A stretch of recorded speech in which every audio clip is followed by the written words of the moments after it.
I came to Hyderabad first in 1963. 1963లో మొట్టమొదటిసారిగా నేను హైదరాబాద్ వచ్చాను. I was only 23 years old now then. అప్పుడు నాకు కేవలం 23 సంవత్సరాలు మాత్రమే. And after that I came for a few years every year. ఆ తర్వాత కొన్ని సంవత్సరాల పాటు నేను ప్రతి సంవత్సరం వస్తూ ఉండేవాడిని. Up to 69. 69 సంవత్సరాల దాకా. And then I hardly ever came here after that. ఆ తర్వాత నేను ఇక్కడికి ఎప్పుడు రాలేదు సరిగా. Because we started CFC in Bangalore and I was traveling mostly to Tamil Nadu and Kerala. ఎందుకంటే అప్పటికే బెంగళూరులో సిఎఫ్సి ప్రారంభించబడింది. నేను అప్పటికే తమిళనాడు కేరళ ప్రాంతాల్లో తీరిక లేకుండా తిరుగుతూ ఉన్నాను. And for some years we tried to start a church in Hyderabad also in 1977-78. 1977-78లో కొన్ని సంవత్సరాల పాటు హైదరాబాద్లో కూడా ఒక సంఘం మేము ప్రారంభించాలని ప్రయత్నించాం. But we did not succeed because it was not God's time. ఎందుకంటే మేము దాంట్లో విజయం సాధించలేదు, ఎందుకంటే అది దేవుని సమయం కాదు. But now, as you know, in the last 10-15 years God has started a work here. గత 10-15 సంవత్సరాల క్రితం దేవుడు ఒక పనిని ఇక్కడ ప్రారంభించాడు. One of the things we learned from that is this. దాని నుండి మేము నేర్చుకున్న ఒక్క పాఠం ఏంటంటే, we can never do God's work in our time. దేవుని పనిని మన సమయంలో మనం చేయలేము. There is a phrase in Galatians. గలతీయులకు రాసిన పత్రికలో ఒక మాట ఉంది. Chapter 4. 4వ అధ్యాయం and verse 4. 4వ వచనం. In the fullness of time God sent his son. కాలము పరిపూర్ణమైనప్పుడు దేవుడు తన కుమారుని పంపెను. Adam sinned 4,000 years before Christ came. క్రీస్తు ప్రభు రాకమునుపు 4000 సంవత్సరాల క్రితం ఆదాం పాపం చేశాడు. If we were there, we would have probably sent Jesus the next day or the next week. ఒకవేళ మనకే అధికారం ఉన్నట్లయితే యేసుక్రీస్తు ప్రభువుని తర్వాత రోజు తర్వాత వారం వెంటనే పంపించేసేవాళ్ళం. Immediately send somebody to die for Adam's sin. వెంటనే ఆదాం చేసిన పాపానికి ప్రతిగా చనిపోవటానికి పంపించేవాళ్ళం. So that people don't commit so many sins in 4,000 years. ఆ విధంగా ఈ 4000 సంవత్సరాలు అనేక మంది పాపాలు చేసి ఉండేవాళ్ళు కాదు. And so much of suffering. ఎంతో శ్రమలు ఉండేవి కాదు. But here it says in the fullness of time. కానీ ఇక్కడ ఏం చెప్పబడిందంటే కాలము పరిపూర్ణమైనప్పుడు. So we see that God's time is not our time. మనం చూసేది ఏంటంటే దేవుని సమయం మన సమయం లాగా ఉండదు. God's ways are not our ways. దేవుని మార్గాలు మన మార్గముల వంటివి కావు. We have to humble ourselves and acknowledge that we don't have wisdom. మనల్ని మనం తగ్గించుకొని దేవా మాకు జ్ఞానం లేదని మనం దేవుని దగ్గరికి వెళ్ళాలి. The mark of a proud man is that he feels he knows everything. గర్విష్టి అయిన ఒక వ్యక్తి గుర్తు ఏంటంటే నాకు అన్నీ తెలుసు అన్నట్లుగా ఆయన భావిస్తుంటాడు. And that he never makes a mistake. నేనేమి తప్పు చేయను. And I always know what is the right thing to do. అసలు నాకు ఎప్పుడు ఏం చేయాలో అన్నీ నాకు తెలుసు. Such a man is a foolish man. అటువంటి వ్యక్తి ఒక బుద్ధిహీనుడు. But he thinks he is wise. కానీ నేను జ్ఞానినని ఆయన అనుకుంటాడు. So when any of you think like that you're wise, you're actually foolish. ఒకవేళ మీలో ఎవరైనా మీరు జ్ఞానులని అనుకున్నట్లయితే నిజానికి మీరు వెర్రివారు. The humble person will say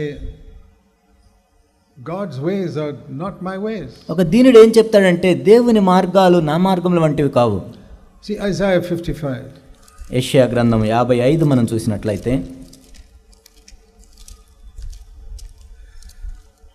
there God says very clearly that అక్కడ దేవుడు ఎంతో స్పష్టంగా చెప్తూ ఉన్నాడు, that his ways are not our ways.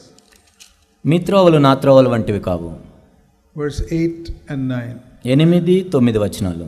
My thoughts are not your thoughts, your ways are not my ways. నా తలంపులు మీ తలంపులు వంటివి కావు, మీ త్రోవలు నా త్రోవలు వంటివి కావు. That's a very clear statement. ఇది ఎంతో ఖచ్చితంగా రాయబడిన మాట. The Lord says the way you plan things is not the way I plan. నీవు ఒక పనిని ఎలా చేయాలనుకుంటావో నేను మాత్రం అలా చేయాలనుకోనది.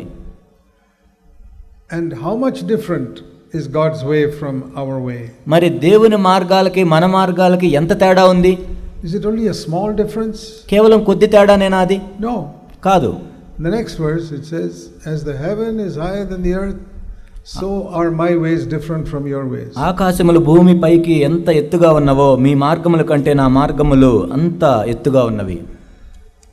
So if I recognize that, దాన్ని నేను గుర్తించినట్లయితే, whenever I plan to do something, ఏదైనా చేయటానికి నేను ఒక ప్రణాళిక వేసుకుంటున్నప్పుడు, I must be humble enough to say, it may be right, it may be wrong, I don't know. నన్ను నేను తగ్గించుకొని, ఒకవేళ అది సరైనదో కాదో కూడా నాకు తెలియదు, I want to know what is God's way in this situation. కానీ ఈ పరిస్థితిలో దేవుని మార్గం ఏంటి అని నేను తెలుసుకోవాలి. The humble person will always say, Lord, not what I want but your want. ఒక దీనుడు ఎప్పుడు ఏం చెప్తాడంటే, ఓ ప్రభువా నేను అనుకున్న విధంగా కాదు మీరు అనుకున్న విధంగా జరగాలి. And if he keeps on saying that all his life, ఆ వ్యక్తి తన జీవితాంతం ఆ విధంగా చెప్తూ ఉన్నట్లయితే he will not make any mistakes. అప్పుడు ఆ వ్యక్తి తప్పులు చేయడు. It's wonderful. ఎంతో అద్భుతం అది. If we can start like that when we are young. మనం యవ్వనస్తులంగా ఉన్నప్పుడు ఆ విధంగా ప్రారంభించినట్లయితే అది ఎంతో అద్భుతం. See, many people when they are young, they don't think of giving their whole life to God. అనేక మంది యవ్వనస్తులుగా ఉన్నప్పుడు వాళ్ళ జీవితం మొత్తం దేవునికి ఇవ్వడానికి వాళ్ళు ఇష్టపడరు. I gave my life completely to Christ when I was 19 and a half. నాకు 19.5 సంవత్సరాలు ఉన్నప్పుడు క్రీస్తుకు నా జీవితం మొత్తం ఇచ్చాను. 60 years ago. 60 సంవత్సరాల క్రితం అది. I wish I'd given it earlier. అంతకు ముందు కూడా ఇస్తే బాగుండని నేను అనుకునేవాడిని. But I find so many young people today. కానీ ఈరోజు అనేక మంది యవ్వనస్తులను చూసినప్పుడు they're just so, there is no seriousness in their life. వాళ్ళ జీవితాల్లో తీవ్రత లేదు. Up to the age of 30, 35, they're just fooling around. 30 సంవత్సరాలు వచ్చేదాకా కూడా వాళ్ళు అటు ఇటు తిరుగుతుంటారు. They go to some church but they don't take the Christian life seriously. ఏదో సంఘానికి వెళ్తారు కానీ క్రైస్తవ జీవితాన్ని తీవ్రంగా తీసుకోరు. And they get married. తర్వాత వాళ్ళు వివాహం చేసుకుంటారు. Without even seeking God's will. వాళ్ళు దేవుని చిత్తం కూడా చూసుకోకుండా పెళ్లి చేసుకుంటారు. And not only they mess up their own life. వాళ్ళు వాళ్ళ జీవితాలను పాడు చేసుకోవటం మాత్రమే కాదు, they have wasted one life which could have been very useful for the kingdom of God. దేవుని యొక్క రాజ్యానికి ఉపయోగపడే ఒక జీవితాన్ని వాళ్ళు పాడు చేసుకుంటారు. That is why I wanted my children to really start following the Lord from very young. కాబట్టి నా పిల్లలు ఎంతో చిన్నగా ఉన్నప్పటి నుంచే దేవుని వెంబడించాలని నేను కోరుకున్నాను. The way we can do it is keep on instructing them in the word of God. కాబట్టి దేవుని యొక్క వాక్యాన్ని వాళ్ళకి ఉపదేశించడం ద్వారా ఆ విధంగా చేయొచ్చు మనం. How many of you are doing that for your children? మీ పిల్లల కోసం ఎంతమంది మీరు ఆ విధంగా చేస్తున్నారు? Many of you are very eager that your children should do well in the world. ఈ లోకంలో మీ పిల్లలు బాగా ఉన్నతమైన స్థానాలకు వెళ్ళాలని మీరు కోరుకుంటారు. It's good to give them a good education in a school. మంచి చదువులు వాళ్ళని చదివించటం మంచిది. But more important is to teach them the word of God every day. కానీ దానికన్నా ప్రాముఖ్యమైనది ఏంటంటే అనుదినము కూడా దేవుని యొక్క వాక్యాన్ని వారికి ఉపదేశించాలి. You know, in the early days of the church there was no Sunday school. ఆరంభ దినాల్లో సంఘంలో మనం చూసినట్లయితే సండే స్కూల్ అనేది వాళ్ళకి లేదు. They were all poor people. They used to meet in a house. Where can they have Sunday school? వాళ్ళంతా పేద ప్రజలు ఒక ఇంట్లో కలుసుకునే వాళ్ళు. సండే స్కూల్ ఎక్కడ ఉంది వాళ్ళకి? Then who taught the children? మరి ఆ బిడ్డలకు ఎవరు బోధించారు? The parents. తల్లిదండ్రులు. The Bible says, fathers, instruct your children in the ways of the Lord. Bible ఏం చెప్తుందంటే, తండ్రులారా మీ పిల్లలకు దేవుని యొక్క మార్గాలను ఉపదేశించండి. Not even the mothers. తల్లులు కూడా కాదు అక్కడ. Fathers is the primary responsibility. తండ్రులది ప్రాథమికమైన బాధ్యత. If the father is a lazy man, then the mother has to do it. ఒకవేళ తండ్రి ఎంతో సోమరివాడైతే తల్లి చేయాలి అప్పుడు. Like Timothy, his father was a lazy man, so his mother had to train him. Timothy విషయంలో తండ్రి ఎంతో సోమరివాడుగా ఉన్నాడు కాబట్టి తల్లి ఆ విధంగా తర్ఫీదు ఇవ్వాల్సి వచ్చింది. But that's very important. అదెంతో ప్రాముఖ్యమైన విషయం. Otherwise we have failed the Lord. లేనట్లయితే మనం ప్రభు విషయంలో ఓడిపోతాం. In many things, it says in Proverbs 14 and verse 12.